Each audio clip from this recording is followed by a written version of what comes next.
Okay, good morning everybody, and Hazak Baruch, thank you for joining us on this beautiful Monday morning. Hayom Shisha ve'arba'im Yom LaOmer. Today is the 46th day of the Omer. Today is 46 days to the Omer.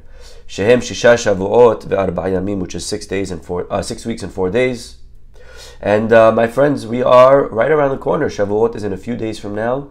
Today is Monday, and Shavuot will be this year on Thursday night. Okay? Thursday night we'll be celebrating Matan Torah, holiday of Shavuot. And what that means is for us in America, because Shavuot is 2 days, it's going to be Thursday night, Friday night, Saturday. So on Shabbat, we're not going to be reading this week the weekly portion. Rather, we're going to be delayed, and we'll have the Parashah continue next week. So this Shabbat, there is no weekly portion, so we're going to spend, God willing, this week preparing for the holiday of Shavuot. In Israel, it's only 1 day.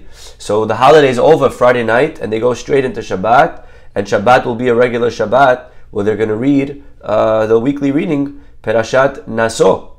So what that means is that for the next few weeks, the rest of the world will be behind Israel in the Torah reading. Israel is going to be 1 week ahead of everyone else. But we're going to catch up in a few weeks from now, where they're going to read where we're going to catch up by reading 2 parashiot at once. But either way, for us, we have to prepare, my friends. We have a lot to talk about. We have the beautiful holiday of Shavuot coming up. And I'd like to share with you today a beautiful essay from, of course, who else? Rabbi Bernstein. Okay? So here we go. Rabbi Bernstein, my friends, is on fire. Amazing stuff over here. Very powerful on his Shavuot book, The Call of Sinai. Okay, could you see it? Okay, the Call of Sinai. And I'd like to share with you something that he says about the holiday, and specifically about the name of the holiday. I apologize if I sound a bit congested. Heavy allergy season. I think they said it's like the worst year ever in like the last 2 decades of pollen. I don't know. But definitely affecting a lot of people. So here we go. Here we go, my friends. We have holiday of Shavuot coming up. So question number one. What kind of name? What kind of name is that? What kind of name? Think about all the other holidays. Sukkot literally is a beautiful, perfect name. Huts. It's literally what the holiday is about. We sat in huts. Pesach. Perfect name. God jumped over the people, saved our lives on the last plague. Excellent holiday. Purim. Excellent. All the names make sense. If there was a name, if you were voting, what would be the most appropriate name to pick for this holiday? What name would you pick? What name would you pick for the holiday that really, if a non-Jew says, listen, what is this holiday you have coming up?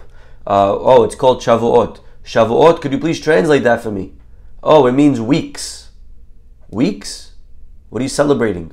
Like weeks of the month, of the year? Like what kind of holiday is that? I think better name would have been Matan Torah. It's the day that we got the Torah. Wow, beautiful name. Makes a lot of sense. But no. Shavuot, we pick weeks. Why is that the name that we call it by, where it doesn't really summarize the holiday? Yes, it's true. I know what you're all thinking, but Rabbi, we counted 7 weeks to get there. We're counting the Omer. It's true. We're counting 7 weeks, but we finally got here. What do you have to say about it? What do you have to say to this beautiful day? Nothing more than we counted weeks to get here. What about the day? Talk about the day. Yeah, we prepared for 7 weeks to get here. That's what you have to say?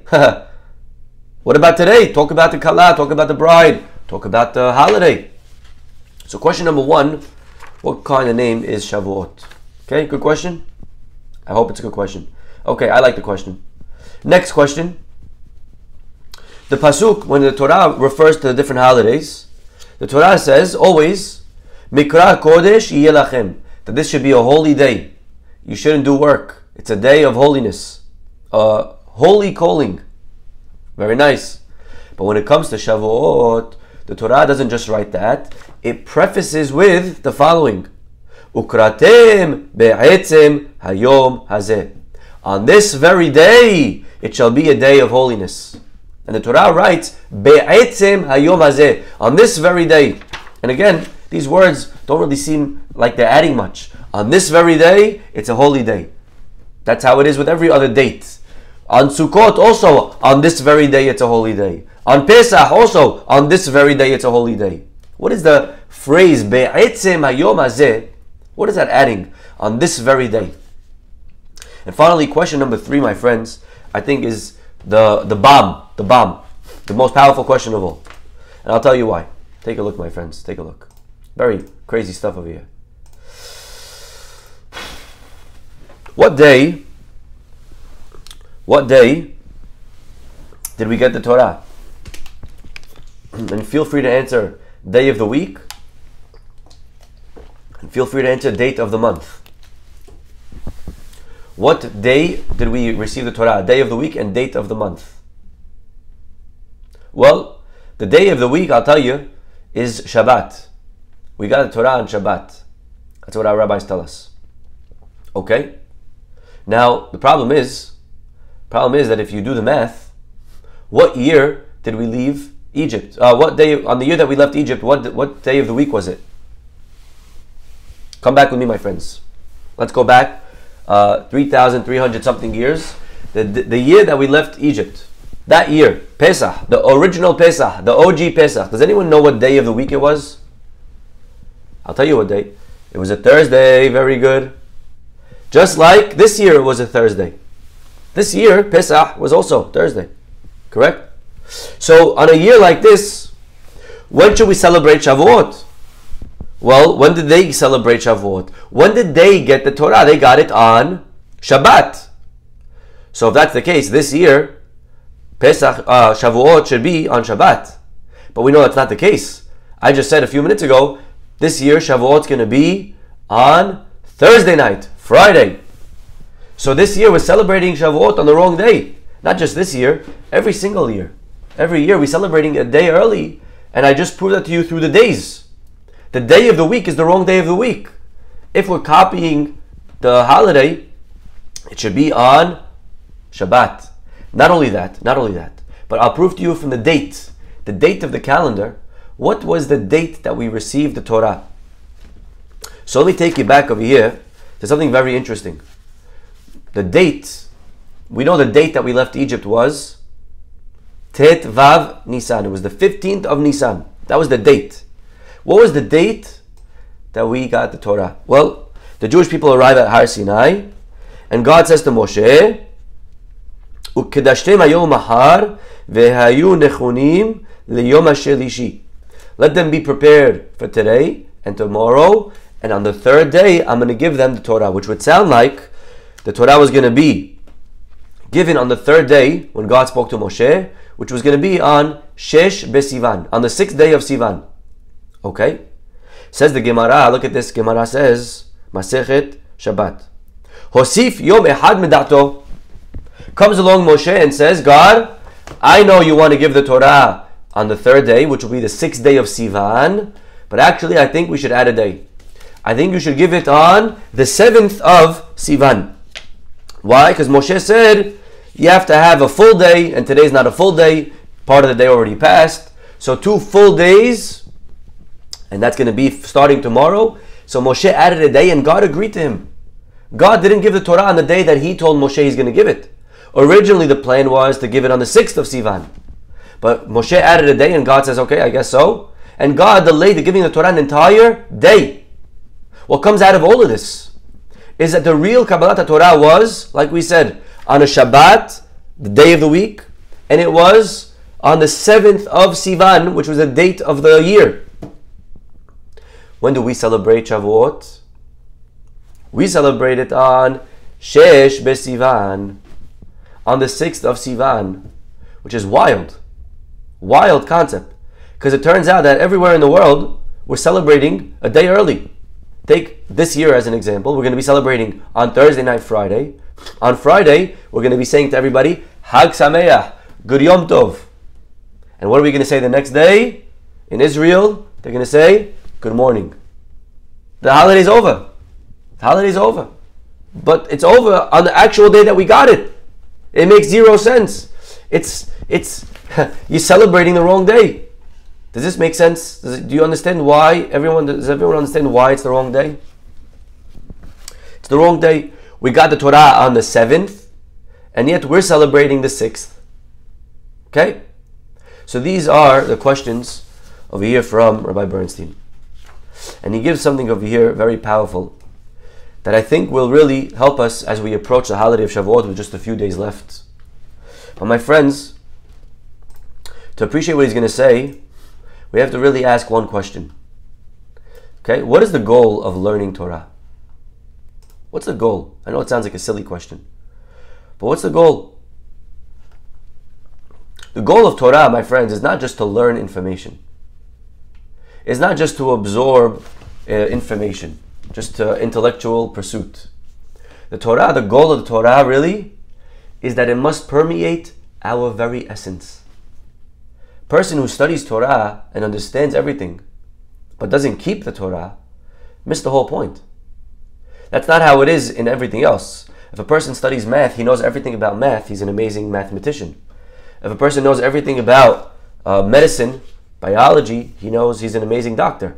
He can tell you exactly what to take, when to take, where to operate, when to operate, on what to operate, right?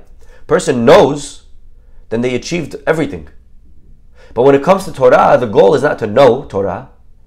The goal of Torah, the reason we learn Torah, is so that we can keep Torah. I know it sounds simple, but that's what we say in the Tefillah.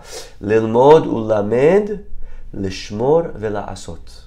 The goal of Torah is one thing, and that is that when I study, it should permeate my essence. I need to be a different person when I'm done studying Torah. If a person studies Torah and it doesn't change who they are, if it doesn't elevate them as a human being, then the Torah failed. Then you did not really study Torah. If a person learns but doesn't keep, it's pointless. Yeah? The goal of Torah is something that changes us, something that affects us. And really, the amount the Torah will affect a person really depends, it comes down to really that person. It comes down to how much that person is receptive, is open to hearing the words of the Torah. The more open I am, the more I respect Torah, the more I revere Torah, the attitude that I bring to the table will determine whether or not I allow the Torah to affect me. If a person comes with a very closed attitude, if a person comes and approaches learning like they know a lot, sometimes we spoke about this last week, sometimes people approach Torah and as if they're not here to learn Torah, but they're here to assess Torah. They're here to judge Torah. They're really the arbiters of Torah. They're judging whether or not the Torah makes sense. And the truth is, the older we get in life, the more we do this. When a person's old, they have experiences, they have life experience, they have wisdom, they have all different previous ideas that they're coming to Torah with. A person will study, and a person may read certain things that really, to me, doesn't make sense. And a person's going to come, when you come with an old man mentality. So whatever I'm reading doesn't really penetrate. I'm not open. I'm not a sponge. To be really, for Torah to work, I have to be open. I have to be a sponge. I have to allow myself to receive the Torah. I have to be someone who reveres Torah, someone who respects Torah. That's why the Gemara says that if you teach a young kid Torah, great. If you teach an old person Torah, wasting your time. What in the world does that mean? That means that if I'm above 70, I shouldn't bother learning? Wasting, oh gee, thanks Rabbi. Good job really lifting me up on that one. What are you trying to do over here? You trying to tell me that if I'm an old person, I'm just wasting my time? No. The Gemara is not talking about age. The Gemara is talking about mentality. If a person approaches Torah with an old person mentality, then they're not going to really be receptive to hearing.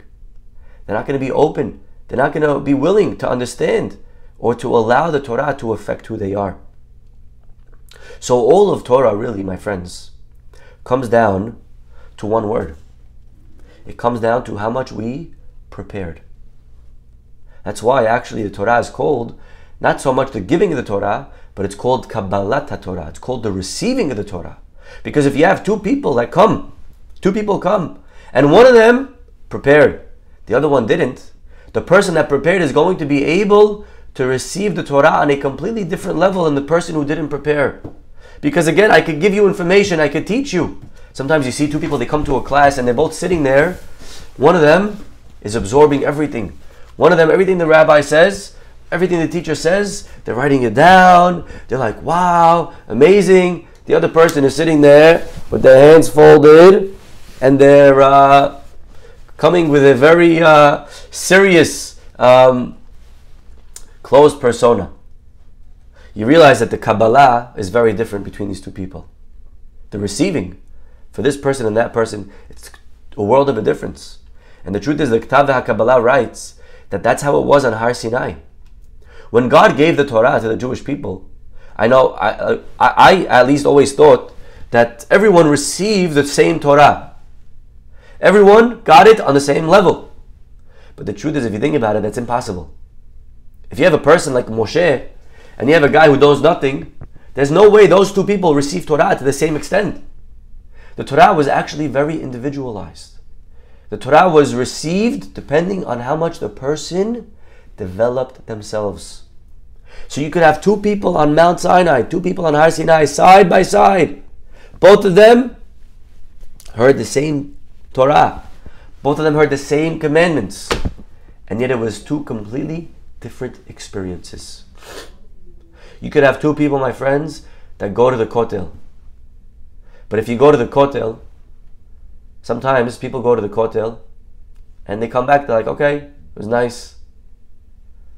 I don't know really what I was, just a wall.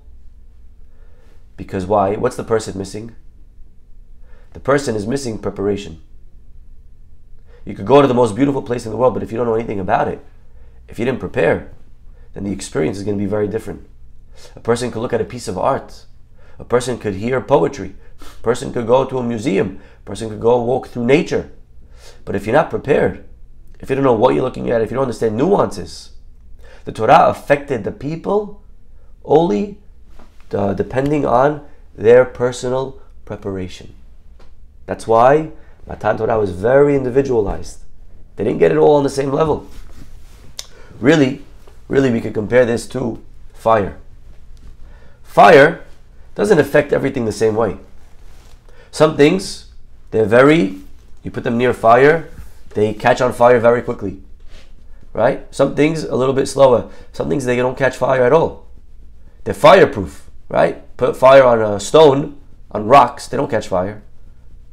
That's why when God gave the Torah to the Jewish people, the Pasuk says, Umarei kevod Hashem, it says that God's image was ke'esh ochelet berosh hahar. It was like a consuming fire on the tip of the mountain.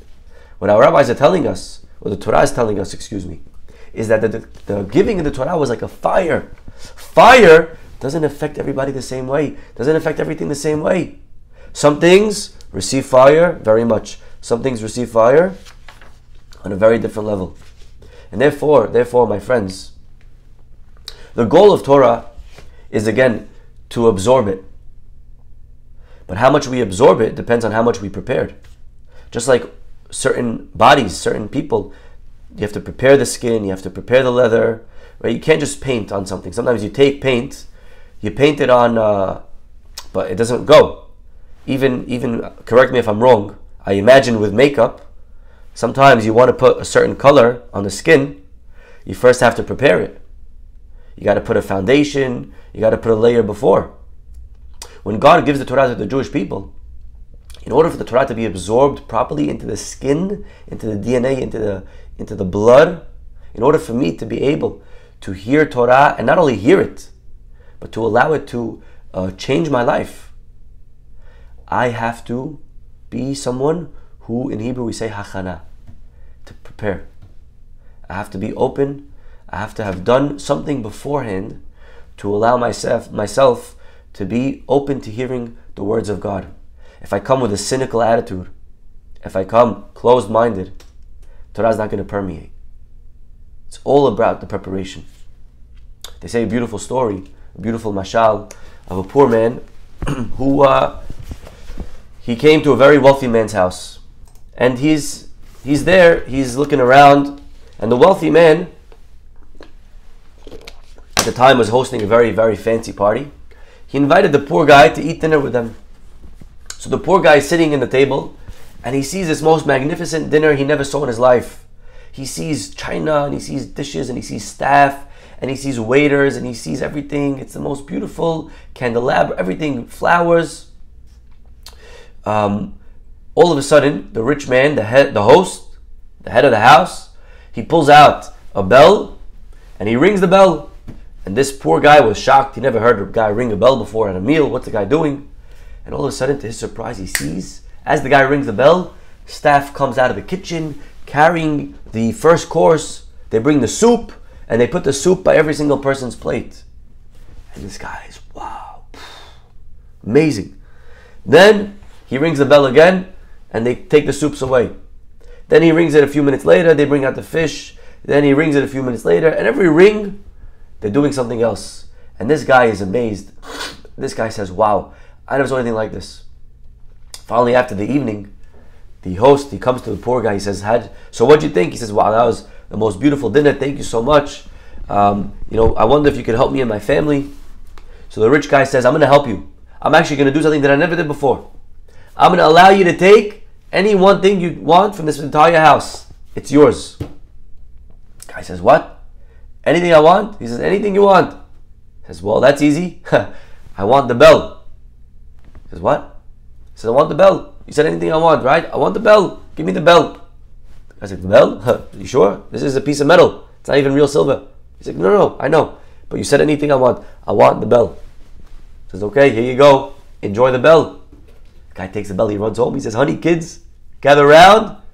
You're going to eat tonight like you never ate before. The wife, she's a little bit caught by surprise. She says, actually, honey, I didn't prepare dinner yet. She says, no. You worked hard your whole life. Tonight's on me, honey. This is on me. Sit back and enjoy dinner. Okay, he ordered in, Uber Eats. What the guy do? Okay, he sits down, and all of a sudden, he pulls out a bell. He says to his kids, watch and learn. He pulls out the bell, and he rings it. Ding! The guy's standing there, excited. He's looking around. Nothing. He rings it louder. Nothing. The guy's all flustered, all upset. His wife is like, honey, everything okay? He's like, I don't know why. It worked when the guy did it. Maybe I have to hold it this way. Maybe I have to do it this way. Nothing worked. He runs back to the rich guy's house. He knocks on the door. The guy opens up. He says, you sketched me. You fooled me. You lied to me. You told me I could take anything I want. You gave me a broken bell. What? What are you talking about? Dude, you asked for the bell. I gave it to you. He's like, yeah, guess what? I took the bell home. The same bell you used, huh? I took the bell home. I rang it. And guess what happened? Nothing. You ring the bell, magic happens. I ring the bell, nothing happens. Give me your bell, I want the real one. The man starts laughing. He says, you fool, tipesh. The bell is not magic. The bell only works if you prepared before. If you didn't prepare, you ring the bell, it's just going to make noise. So Rabotai, when we approach Torah, we have to realize that a guy could sit in a class, a person could hear Torah. And let me tell you something. There's many people listening to these classes, Baruch Hashem, live and afterwards. But the words of Torah, the words of this class, the words of any class that you listen to, will only permeate the person depending on, again, commensurate to their level of openness. Their willingness to hear, to learn, to understand, to grow. I give sometimes classes to two different people. For years, you could have two people sitting in the same synagogue. And one of them walks away from the class and they realize that, wow, I got to start keeping Shabbat better. I got to start doing more. I got to start keeping kosher. I got to start working on my family purity. I got to start learning more about my Torah. I have no idea what anything means. I don't understand anything in context. I don't know the Siddur. I don't pray. I got to start doing. Some people, they learn, and you see them a year later, 2 years later, and they're different, they're changing, they're growing. Some people, they listen, they learn, they enjoy it, but they pretty much stay the same person for the 10 years of their life. 10 years of classes, but as far as their personal growth, their behavior, their relationships, they're pretty much the same person. So it's very nice that you're listening to a class, but if we're not growing from it, if we're not changing, it's because we didn't prepare enough. It's because we didn't do our homework beforehand. So the whole goal, my friends, is really about How prepared am I? Really, it's what the name of the game is. Our rabbis tell us something very interesting. Our rabbis say, Gadol shimusha yoter min limuda. Our rabbis tell us that actually, in a weird way, if you have a choice to learn from a rabbi or to serve a rabbi, which one's greater? I said, listen, I have a rabbi, he's giving a class. I have another rabbi who needs a lift to the airport. Which one is better to go do? Go listen to the class from one rabbi or take a different rabbi to the airport? Forget the fact that one's a bigger rabbi, one's a smaller rabbi. Let's assume everything is the same. And take out the fact that you're doing chesed. Forget that. Just walking, sitting by the rabbi, or learning Torah from the rabbi. You ready for this? Our rabbis say, Gadol shimusha yoter milimuda.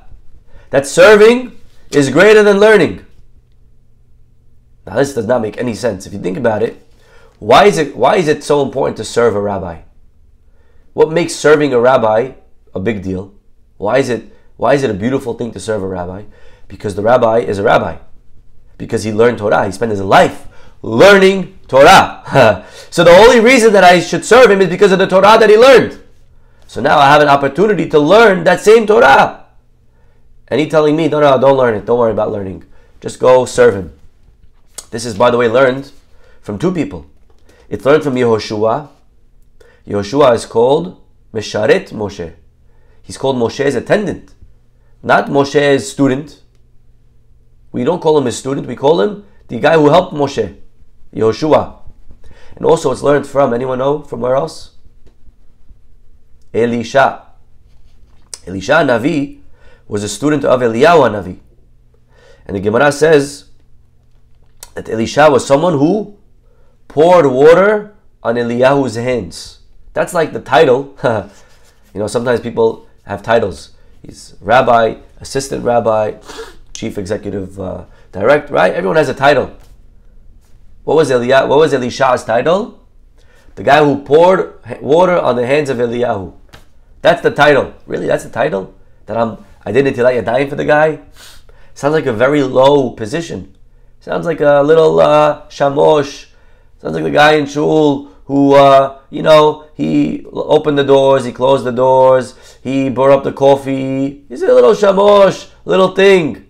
No, Elisha Navi, the biggest praise was that he washed Eliyahu Navi's hands. It doesn't sound so. You know what's more impressive? If I say here I have a rabbi, he studied Torah from this rabbi for 15 years. Wow, studied Torah for 15 years. Amazing, beautiful. I want to learn from him. I have another guy, I say, he washed his hands for 15 years. He washed his hands? Okay, let him come wash my hands. Right? I'm going to study Torah from a guy who's washing people's hands. But my friends, if what we said is true, if the goal of learning is not just to learn, but to grow, I'll only grow if I respect what I learn and who I'm learning from. I'll only grow if I revere the master. And that's why, in a way, Shimusha, serving the master, is the greatest expression of reverence. There's no way that I could show better that I respect where this is coming from. Again, if I look at the guy who's teaching like he's a clown, like he's a bozo, like he doesn't know anything, so I can learn all day. That's why as a teacher, by the way, it's so important. Never matters what you teach. It never matters. It only matters if the students respect you. That's something that I learned as a teacher. It's so important. Sometimes teachers forget that. Teachers could walk into a classroom and they make the goal the curriculum. And they sacrifice everything else. And they sacrifice the relationship. They sacrifice the respect and everything. I have to get the material across. Now, if you're a math teacher, it's okay. If you're a science teacher, it's okay. If you're whatever teacher, it's okay, because the goal is that they should know the information and pass the test. But if you're a Torah teacher, if you're someone who's trying to give over Torah, Torah is not information. Torah is a life. Torah is a lifestyle. How in the world do you think this kid's going to ever listen to anything you have to say if he doesn't respect you? We can never allow We can never allow the material to be more important than the relationship, than the respect. Our rabbis tell us, Ezehu mechubad hamechabet et haberiot. You want your students to respect you? You got to respect them. If the kid doesn't respect the teacher, you could tell him he may get 100 on the test, but I guarantee you it permeated 0. It went into his veins, 0. It touched his soul, 0. And what's really the goal, my friends? As parents, sometimes as parents we make such a big mistake. We make the goal that they should know this, that they should do this, and that they should do it. It's that they should want to do it. It should be part of them. They should understand why it's important to show appreciation, why it's important to be grateful, why it's important to say thank you, why it's important to share. As parents, we have to make sure never to allow what we say to be more important than who we are, more important than our relationship to our child. Because if they don't respect who we are, they don't respect what we are, if they don't respect what we're saying, then they may listen, but it's never going to be part of them. Such an important part of education is the relationship. And the truth is, if you have a healthy relationship, then it doesn't matter what you say. You could say jump, they'll jump. You could say things that make 0 sense, they'll do it. They'll do it because it's all about who it's coming from. Do I respect this person? Did I prepare myself to be open to listening to what this person has to say? And therefore, Elisha Navi, my friends, Elisha Navi, the greatest accolade you could give the guy. You know how much he respected his teacher? He washed his hands. He washed his hands. That means he's open. You have the preparation. Everything else I know is a given. It's okay. Whatever the teacher said, he's going to listen. But if you show me another kid in the class, you show me the kid who, this guy, he got a 95 on every test. I still don't know, did the kid internalize the message? Maybe he internalized it here. Maybe he wrote it down on the paper. Maybe he knows it for college. But it's not the goal. The goal is that the Torah should be part of him. That only happens if there's a relationship. That only happens if the student is ready to serve the teacher. That's the greatest expression of respect. The famous story is told of Rav Yaakov Kamenetsky, where he was on a plane. Famous story. And he was sitting next to an atheist. And throughout the flight, his children came constantly asking him, Dad, what can we give you? Do you want to drink? Do you want to eat something? The whole flight, every 5 minutes. And this atheist is shocked. He turns to the rabbi and says, Rabbi, I have to ask. You know, my kids, they barely respect me. They barely listen to me. And your kids, every 5 seconds, they're giving you everything you need, whatever you want.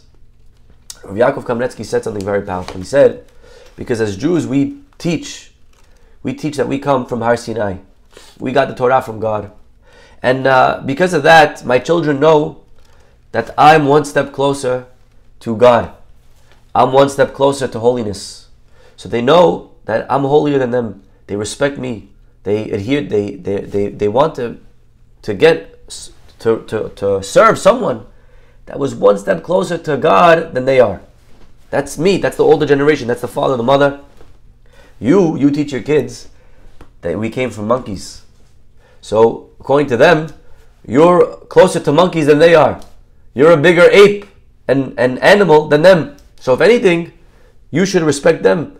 They're more human. They're more civilized. They're more intellectual. They're more intelligent. You should respect them. I think this touches a little bit on what we've been saying. That really a person has to respect their teacher in order to be able to hear the values that they're trying to give over. Now we understand, my friends, why we celebrate Shavuot the day that we do. We started the class today with a question. We said, if you think about it, Shavuot is given, the Torah was given on the 51st day. The Torah was given on the 7th of Sivan. And yet, when do we celebrate the holiday? We celebrate it on the 6th of Sivan, the 50th day. Because what we're really celebrating is not the giving of the Torah. Because the giving is good. But there's something that needs to happen before the giving. There's something that's a little bit maybe more important than the giving. Because I could give all day, but if the person's not prepared, what's the giving going to do? What's more important than the giving is the preparation. So you know what we really celebrate? Every year we don't celebrate the giving of the Torah. The giving is a result. If you do everything beforehand, then the result's going to happen. We celebrate the preparing. We celebrate the 50th. We celebrate the day that we finish preparing who we are as a people. Now I can receive the Torah on the morrow. But the receiving is the easy part. That's not the hard part. The hard part is today, is the 7 weeks. That's why the holiday is called Shavuot. Because really it's all about the weeks. It's all about the preparing beforehand. If a person didn't do anything for 7 weeks and they just show up on the day of, it's like the guy who comes with the bell and he rings it. What's going to happen? If a person doesn't approach Torah with an open mind, a person doesn't approach Torah with a willingness to realize that this is truth. If a person approaches Torah thinking, I have truth, I know what's right, a person's coming with already preconceived ideas and values, whatever you learn is not going to really penetrate the essence of the human being, the essence of the person. That's why we got the Torah on the 51st day, but we celebrate the day before, because what we're really celebrating is the culmination of preparation. We're celebrating the full extent of how much we are ready to absorb the teachings on the next day. That's why God prefaced the holiday of Shavuot, Be'etzem hayom hazeh, on this very day, celebrate the holiday. And we ask, of course on this very day. What would I think? The answer is, you would think the next day, because the next day is when we got it. But God says, forget the next day. It's all about this day. That's why, when we count the Omer, how do we count? Something very interesting. We count up. Today's 1, today's 2, today's 3, today's 4. And usually you don't count up. Think about every other count. It's called a count down. The game starting in 10 minutes. Starting in 9 minutes, 8 minutes, 7 minutes. New Year's starting in 10, 9, 8, 7. Happy New Year, right?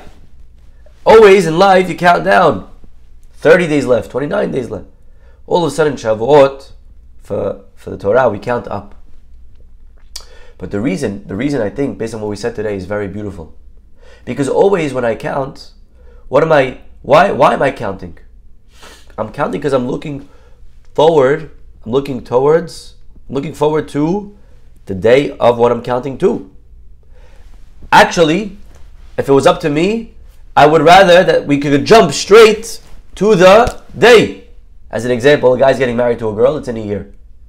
So they're counting down 365 days, 364 days. Really, if you said to them, listen, if we could have the wedding right now, if we could have everything prepared and jump, the food, the planner, the flowers, right? Would you want to have it right now, today? Of course we want to have it today. I wish I could have it today. The time in between is just a waste of time. I wish it wasn't here. But when it comes to the holiday of Shavuot, my friends, the time in between is not a waste of time. The time in between is the time.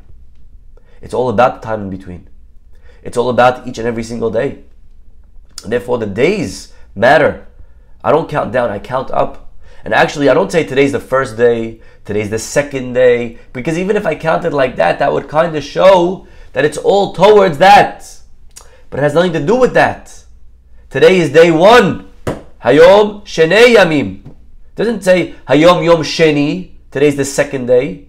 You know, when we count every morning, towards Shabbat, we say Hayom Yom Shelishi B'Shabbat Kodesh. Today's the 3rd day. Today's the 4th day. Because we're looking forward to Shabbat. We're waiting for Shabbat to come. Today's the 6th day. We can't wait for Shabbat to get here. When you count the Omer, it's not about getting to the Omer. It's not about getting to Shavuot. It's about each day. There's something today that I learn. There's something today that I grow. There's something today that I accomplished. Today is its own goal. Today is a goal. It's not today's day, today's the 46th day. No. Today is day 46. There's a big difference. If it's the 46th day, it's the 46th day of something. It's not about of something. It's I grew for 46 days. I achieved something for 46 days. I accomplished something for 46 days. Unbelievable. So that's why I think we answered all the questions.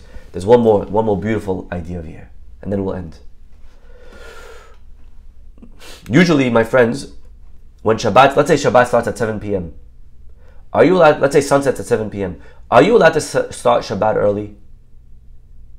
Are you allowed to accept Shabbat early?